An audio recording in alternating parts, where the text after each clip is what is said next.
ओम शांति। 27/8/2025। बाबा आज कह रहे हैं, मीठे बच्चे, अपनी सत्वप्रधान तकदीर बनाने के लिए याद में रहने का खूब पुरुषार्थ करो। सदा याद रहे, मैं आत्मा हूँ। बाप से पूरा वर्षा लेना है। प्रश्न है, बच्चों को याद का चार्ट रखना मुश्किल क्यों लगता है? उत्तर, क्योंकि कोई बच्चे याद को यथार्थ समझते ही नहीं है। बैठते हैं याद में और बुद्धि बाहर भटकती है, शांत नहीं होती। वो फिर वायुमंडल को खराब करते हैं। याद करते ही नहीं तो चार्ट फिर कैसे लिखे? अगर कोई झूठ लिखते हैं तो बहुत दंड पड़ जाता है। सच्चे बाप को सच बताना पड़े। गीत है, तकदीर जगाकर आई हूँ। ओम शांति। रूहानी बच्चों को फिर भी रूहानी बाप रोज रोज समझाते हैं कि जितना हो सके देही अभिमानी बनो, अपने को आत्मा निश्चय करो और बाप को याद करो, क्योंकि तुम जानते हो हम उस बेहद के बाप से बेहद सुख की तकदीर बनाने आए हैं। तो जरूर बाप को याद करना पड़े। पवित्र सतप्रधान बनने बगैर सतप्रधान तकदीर बना नहीं सकते। यह तो अच्छी रीति याद करो। मूल बात है ही एक।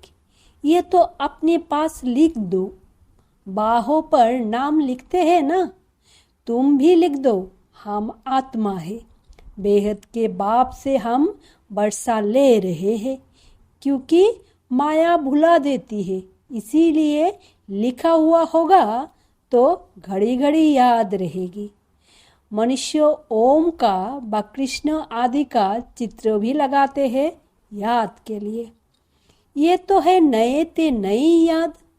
यह सिर्फ बेहद का बाप ही समझाते हैं। इस समझने से तुम सौभाग्यशाली तो क्या, पदम भाग्यशाली बनते हो। बाप को ना जानने कारण, याद ना करने कारण कंगाल बन गए हैं। एक ही बाप है जो सदैव के लिए जीवन को सुखी बनाने आए हैं। भल याद भी करते हैं, परंतु जानते बिल्कुल नहीं है। विलायत वाले भी सर्वव्यापी कहना भारतवासियों से सीखे हैं। भारत गिरा है तो सब गिरे हैं। भारत ही रिस्पॉन्सिबल है अपने को गिराने और सब को गिराने। बाप कहते हैं, मैं भी यहाँ ही आकर भारत को स्वर्ग सचखंड बनाता हूँ। ऐसा स्वर्ग बनाने वाले की कितनी ग्लानि कर दी है, भूल गए हैं। इसीलिए लिखा हुआ है, यदा यदा ही आदि आदि। इनका भी अर्थ बाप ही आकर समझाते हैं। बलिहारी एक बाप की ही है। अभी तुम जानते हो, बाप आते हैं जरूर, शिव जयंती मनाते हैं, परंतु शिव जयंती का कदर बिल्कुल नहीं है। अभी तुम बच्चे समझते हो, जरूर होकर गए हैं जिसकी जयंती मनाते हैं। सतयुगी आदि सनातन देवी देवता धर्म की स्थापना वही करते हैं और सब जानते हैं कि हमारा धर्म फलाने समय स्थापन किया। उनके पहले है ही देवी देवता धर्म। उनको बिल्कुल ही नहीं जानते कि यह धर्म कहाँ गुम हो गया। अभी बाप आकर समझाते हैं। बाप ही सबसे ऊंच है और किसी की महिमा है नहीं। धर्म स्थापक की महिमा क्या होगी? बाप ही पावन दुनिया की स्थापना और पतित दुनिया का विनाश कराते हैं और तुमको माया पर जीत पहनाते हैं।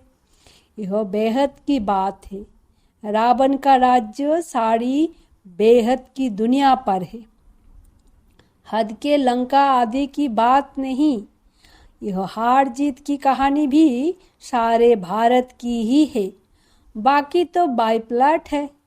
भारत में ही डबल सीट ताज और सिंगल ताज राजाए बनते हैं, और जो भी बड़े बड़े बादशाहों होकर गए हैं, कोई पर भी लाइट का ताज नहीं होता है, सिवाय देवी देवताए के। देवताएं तो फिर भी स्वर्ग के मालिक थे ना। अब शिव बाबा को कहा ही जाता है परम पिता, पतित पावन। इनको लाइट कहाँ देंगे? लाइट तब देंगे जब बिगड़ लाइट वाला पतित भी हो। वो कभी बिगड़ लाइट वाला होता ही नहीं। बिंदी पर लाइट दे कैसे सकेंगे? बिंदी पर लाइट दे कैसे सकेंगे? हो ना सके। दिन प्रतिदिन तुमको बहुत गुह गुह बातें समझाते रहते हैं, जो जितना बुद्धि में बिठा सके। मुख्य है ही याद की यात्रा। इसमें माया के विघ्न बहुत पड़ते हैं। भल कोई याद के चार्ट में 50-60% भी लिखते हैं, परंतु समझते नहीं है कि याद की यात्रा को किसको कहा जाता है। पूछते रहते हैं, इस बात को याद कहे? बड़ा मुश्किल है। तुम यहाँ 10-15 मिनट बैठते हो, उनमें भी जांच करो, याद में अच्छी रीति रहते हैं? बहुत है जो याद में रह नहीं सकते, फिर वो वायुमंडल को खराब कर देते हैं। बहुत है जो याद में ना रहने से बिघड़ डालते हैं। सारा दिन बुद्धि बाहर भटकती रहती है, सो यह थोड़े ही शांत होगी। इसीलिए याद का चार्ट भी रखते नहीं। झूठा लिखने से तो और ही दंड पड़े। बहुत बच्चे भूले करते हैं, छिपाते हैं, सच बताते नहीं। बाप कहे और सच ना बताए तो कितना दोष हो जाता। कितना भी बड़ा गंदा काम किया होगा तो भी सच बताने में लज्जा आएगी। अक्सर करके सब झूठ बताएंगे। झूठी माया, झूठी काया आदि आदि, है ना। एकदम देहो अभिमान में आ जाते हैं। सच सुनना तो अच्छा ही है, और भी सीखेंगे। यहाँ सच बताना है। नॉलेज के साथ साथ याद की यात्रा भी जरूरी है, क्योंकि याद की यात्रा से ही अपना और विश्व का कल्याण होना है। नॉलेज समझाने के लिए बहुत सहज है, याद में ही मेहनत है। बाकी बीज से झाड़ कैसे निकलता है वो तो सबको मालूम रहता है। बुद्धि में 84 का चक्र है। बीज और झाड़ की नॉलेज होगी ना। बाप तो सत्य है, चैतन्य है, ज्ञान का सागर है। उनमें नॉलेज है समझाने के लिए। ये है बिल्कुल अनकॉमन बात। यह मनुष्य सृष्टि का झार है, ये भी कोई नहीं जानते। सब नेति नेति करते गए। ड्यूरेशन को ही नहीं जानते तो बाकी क्या जानेंगे। तुम्हारे में भी बहुत थोड़े हैं जो अच्छी रीति जानते हैं, इसीलिए सेमिनार भी बुलाते हैं। अपनी अपनी राय दो। राय तो कोई भी दे सकते हैं, ऐसे नहीं कि जिनके नाम है उनको ही देनी है। हमारा नाम नहीं है, हम कैसे देवे? नहीं, कोई को भी सर्विस अर्थ कोई राय हो, एडवाइस हो, लिख सकते हो। बाप कहते हैं कोई भी राय आए तो लिखना चाहिए। बाबा इस युक्ति से सर्विस बहुत बढ़ सकती है। कोई भी राय दे सकते हैं। देखेंगे किस किस प्रकार की राय दी है। बाबा तो कहते रहते हैं किस युक्ति से हम भारत का कल्याण करें, सबको पैगाम देवे। आपस में विचार निकालो, लिख कर भेजो। माया ने सबको सुला दिया है। बाप आते ही है जब मौत सामने होता है। अब बाप कहते हैं सबकी वानप्रस्थ अवस्था है। पढ़ो ना पढ़ो, मरना जरूर है। तैयारी करो ना करो, नई दुनिया जरूर स्थापन होनी है। अच्छे अच्छे बच्चे जो है वो अपनी तैयारी कर रहे हैं। सुदामा का भी मिसाल गया हुआ है, चावल मुट्ठी ले आया। बाबा हमको भी महल मिलने चाहिए। है ही उनके पास चावल मुट्ठी तो क्या करेंगे। बाबा ने मम्मा का मिसाल बताया है, चावल मुट्ठी भी नहीं ले आई, फिर कितना ऊंच पद पा लिया। इसमें पैसे की बात नहीं है, याद में रहना है और आप समान बनाना है। बाप की तो कोई फी आदि नहीं। समझते हैं हमारे पास पैसे पड़े हैं तो क्यों ना यज्ञों में स्वाहा कर दे। विनाश तो होना ही है, सब व्यर्थ हो जाएगा। इससे कुछ तो सफल करे। हर एक मनुष्य कुछ ना कुछ दान पुण्य आदि जरूर करते हैं। वो है पाप आत्माओं को दान पुण्य, फिर भी उसका अल्पकाल के लिए फल मिल जाता है। समझो कि कोई यूनिवर्सिटी कॉलेज आदि बनाते हैं, पैसे जास्ती है, धर्मशाला आदि बना देते हैं तो उनका मकान आदि अच्छा मिल जाएगा, परंतु फिर भी बीमारी आदि तो होगी ना। समझो किसने हॉस्पिटल आदि बनाई होगी तो करके तंदुरुस्ती अच्छी रहेगी, परंतु उनसे सब कामनाएं तो सिद्ध नहीं होती है। यहाँ तो बेहद के बाप द्वारा तुम्हारी सब कामनाएं पूरी हो जाती है। तुम बनते हो पावन तो सब पैसे विश्व को पावन बनाने में लगाना अच्छा है ना। तुम जीवन मुक्ति देते हो सभी आधा कल्प के लिए। तुम जीवन मुक्ति देते हो 100 भी आधा कल्प के लिए। सब कहते हैं हमको शांति कैसे मिले, वो तो शांति धाम में मिलती है और सतयुग में एक धर्म होने कारण वहाँ अशांति होती नहीं। अशांति होती है रावण राज्य में। गायन भी है ना, राम राजा राम प्रजा आदि आदि, वो है अमरलोक। वहाँ अमरलोक में मरने का अक्षर होता नहीं। यहाँ तो बैठे बैठे अचानक मर जाते हैं। इसको मृत्यु लोक, उसको अमरलोक कहा जाता है। वहाँ मरना होता नहीं। पुराना एक शरीर छोड़ फिर बालक बन जाते हैं। रोग होता नहीं। कितना फायदा होता है। श्री श्री की मत पर तुम एक बार हेल्दी बनते हो तो ऐसे रूहानी सेंटर्स कितने खुलने चाहिए। थोड़े भी आते हैं वो कम है क्या।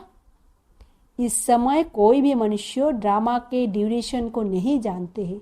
पूछेंगे तुमको फिर यह किसने सिखलाया है। अरे हमको बताने वाला बाप है। इतने ढेर बिके हैं, तुम भी बिके हो। शिव बाबा के बच्चे हो, प्रजापिता ब्रह्मा के भी बच्चे हो। ये है ह्यूमैनिटी का ग्रेट ग्रेट ग्रैंडफादर। इसमें हम बिके निकले हैं। बिरादरियाँ होती है ना। तुम्हारे देवी देवताओं का कुल बहुत सुख देने वाला है। यहाँ तुम उत्तम बनते हो, फिर वहाँ राज्य करते हो। यह किसको बुद्धि में रह ना सके। यह भी बच्चों को समझाना है। यह भी बच्चों को समझाया है। देवताओं के पैर इस तमो प्रधान दुनिया में पड़ ना सके। जड़ चित्र का परछाया पड़ सकता है, चैतन्य का नहीं पड़ सकता। तो बाप समझाते हैं, बच्चे एक तो याद की यात्रा में रहो, कोई भी विकर्मों ना करो और सर्विस की युक्तियाँ निकालो। बच्चे कहते हैं बाबा हम तो लक्ष्मी नारायण जैसा बनेंगे। बाबा कहते तुम्हारे मुंह में गुलाब, लेकिन इसके लिए मेहनत भी करनी है। उच्च पद पाना है तो आप समान बनाने की सेवा करो।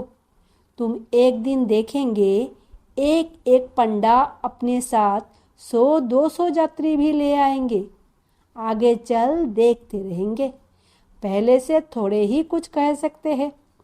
जो होता रहेगा सो देखते रहेंगे। यह बेहद का ड्रामा है, तुम्हारा है सबसे मुख्य पार्ट बाप के साथ, जो तुम पुरानी दुनिया को नई बनाते हो। ये है पुरुषोत्तम संगम युग। अब तुम सुखधाम के मालिक बनते हो। वहाँ दुख का नाम निशान नहीं होगा।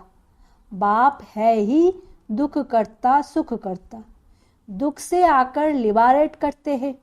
भारतवर्षी फिर समझते हैं इतना धन है, बड़े बड़े महल है, बिजलियाँ है, बस यही स्वर्ग है। ये सब है माया का पाप। सुख के लिए साधन बहुत करते हैं, बड़े बड़े महल मकान बनाते हैं, फिर मौत कैसे अचानक हो जाते हैं। वहाँ मरने का डर नहीं, यहाँ तो अचानक मर जाते हैं, फिर कितना शोक करते हैं, फिर समाधि पर जाकर आंसू बहाते हैं। हर एक की अपनी अपनी रस्म रिवाज है, उनके मत है। सतयुग में ऐसी बात होती नहीं, वहाँ तो एक शरीर छोड़ दूसरा ले लेते हैं। तो तुम कितना सुख में जाते हो, उसके लिए कितना पुरुषार्थ करना चाहिए। कदम कदम पर मत लेनी चाहिए। गुरु की व पति की मत लेते हैं, वहाँ तो अपनी मत से चलना होता है। आसुरी मत क्या काम देंगी, आसुरी तरफ ही ढकेलेगी। अब तुमको मिलती है ईश्वरीय मत, ऊंचे ते ऊंच। इसीलिए गाया हुआ भी है श्रीमत भगवानुवाच। तुम बच्चे श्रीमत से सारे विश्व को हेवन बनाते हो, उस हेवन के तुम मालिक बनते हो। इसीलिए तुम्हें हर कदम पर श्रीमत लेनी है, परंतु किसकी तकदीर में नहीं है तो फिर मत पर चलते नहीं। बाबा ने समझाया है, किसको भी अपना कुछ अक्ल हो राय हो तो बाबा को भेज देवे। बाबा जानते हैं कौन कौन राय देने लायक है। नए नए बच्चे निकलते रहते हैं, बाबा तो जानते हैं ना कौन से अच्छे अच्छे बच्चे हैं। दुकानदारों को भी राय निकलनी चाहिए, ऐसे यत्न करे जो बाप का परिचय मिले। दुकान में भी सबको याद कराते रहे। भारत में जब सतयुग था तो एक धर्म था, इसमें नाराज होने की तो बात ही नहीं। सबका एक बाप है। बाप कहते हैं माम एकम याद करो तो तुम्हारे विकर्म विनाश हो जाए, स्वर्ग के मालिक बन जाएंगे। अच्छा, मीठे मीठे सिकिला दे बच्चों प्रति मात पिता बाप दादा का याद प्यार और गुड मॉर्निंग। रूहानी बाप की रूहानी बच्चों को नमस्ते। हम रूहानी बच्चों की रूहानी मात पिता बाप दादा को याद प्यार गुड मॉर्निंग और नमस्ते। धारणा के लिए मुख्य सार। पहला, श्रीमत पर चलकर सारे विश्व को स्वर्ग बनाने की सेवा करनी है। बहुतों को आप समान बनाना है। आसुरी मत से अपनी संभाल करनी है। दूसरा, याद की मेहनत से आत्मा को सतो प्रधान बनाना है। सुदामा मिसाल जो भी चावल मुट्ठी है वह सब सफल कर अपनी सर्वो कामनाएं सिद्ध करनी है। वरदान है, एक बाप दूसरा न कोई। इस दृढ़ संकल्प द्वारा अविनाशी अमर भवो। जो बच्चे यह दृढ़ संकल्प करते हैं कि एक बाप दूसरा न कोई, उनकी स्थिति स्वतः और सहज एक रस हो जाती है। इसी दृढ़ संकल्प से सर्वोर संबंधों की अविनाशी तार जुड़ जाती है और उन्हें सदा अविनाशी भवो अमर भवों का वरदान मिल जाता है। दृढ़ संकल्प करने से पुरुषार्थ में भी विशेष रूप से लिफ्ट मिलती है। जिनके एक बाप से सर्वो संबंध है उन्हें सर्वो प्राप्तियां स्वतः हो जाती है। स्लोगन है, सोचना बोलना और करना तीनों को एक समान बनाओ, तब कहेंगे सर्वोत्तम पुरुषार्थी। अव्यक्त इशारे। सहयोगी बनना है तो परमात्मा प्यार के अनुभवी बनो। जिस जिस जिस जिस समय जिस संबंध की आवश्यकता हो उसी संबंध से भगवान को अपना बना लो। दिल से कहो मेरा बाबा और बाबा कहे मेरे बच्चे। इसी स्नेहों के सागर में समा जाओ। यह स्नेहो छत्र छाया का काम करता है। इसके अंदर माया आ नहीं सकती। यही सहयोगी बनने का साधन है। ओम शांति। शुक्रिया बाबा।